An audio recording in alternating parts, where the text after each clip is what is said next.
تو سچائی اپنے آپ میں ایک طاقت ہے، آئیڈیالوجی اپنے آپ میں ایک طاقت ہے،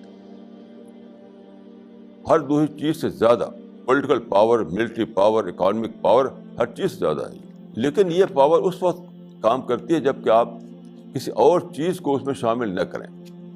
اگر آپ لڑائی جھگڑا چھیڑے ہوئے ہوں، اگر آپ ہیٹ کرتے ہوں، اگر آپ ڈبیٹ چھیڑے ہوئے ہوں، اگر آپ مناظرہ چھیڑے ہوئے ہوں، تو اس وقت آدمی پازیٹیو نہیں رہتا، وہ سوچنے کی پوزیشن میں نہیں ہوتا ہے.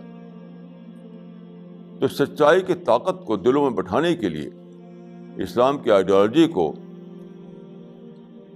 لوگوں کو دلوں میں ڈالنے کے لیے ضروری ہوتا ہے کہ دوسرے تمام چیزوں سے آپ اس کو الگ کر دیں، پولیٹیکل جھگڑے الگ کر دیں، مناظرانہ جھگڑے الگ کر دیں، قومی جھگڑے الگ کر دیں.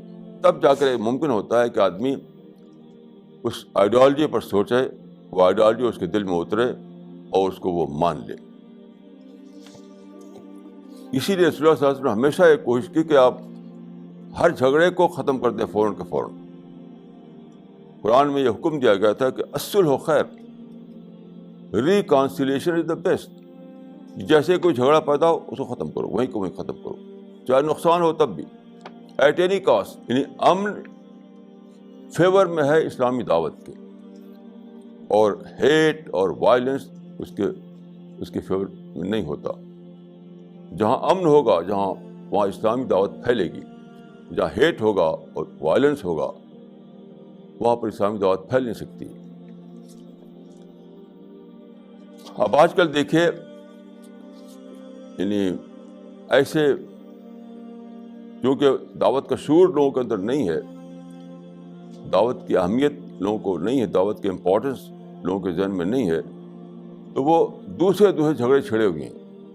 کہیں کوئی وائلنس کر رہا ہے، کوئی سوسائڈ بامبنگ کر رہا ہے، کہیں کوئی لڑائی چھڑے ہوئی ہے، کہیں ہیٹ کیمپین کوئی چلا رہا ہے، کہیں کوئی ڈبیٹ چھڑے ہوئے ہے.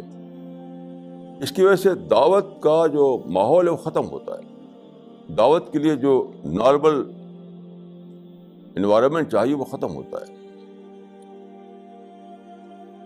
جیسے میں نے پڑھا کسی کی اسپیچ میں کہ انہوں نے تقریر کی، ہندوؤں عیسائیوں وغیرہ کے بارے میں کہا، انہوں نے بلڈوز دیم آل، سب کو بلڈوز کر دو. اب تالیاں بج رہی ہیں، مسلمان خوب خوش ہو کر تالیاں بجا رہے ہیں. بلڈوز دیم آل سن کر کے تالیاں بج رہی ہیں. حالانکہ رسول اللہ کی آپ تقریر پڑھیے تو وہاں آپ کو کیا اسپرٹ ملے گی؟ Embrace them all. رسول اللہ کے جو دعوت تھی، جو اسپرٹ تھی، وہ تھی امبریس دیم آل، ان سب کو اللہ کی رحمت میں لے آؤ. اب آپ کہہ رہے ہیں کہ بلڈوز دیم آل، ظاہر ہے کہ اس سے دعوت کا ماحول کہاں سے پیدا ہوگا؟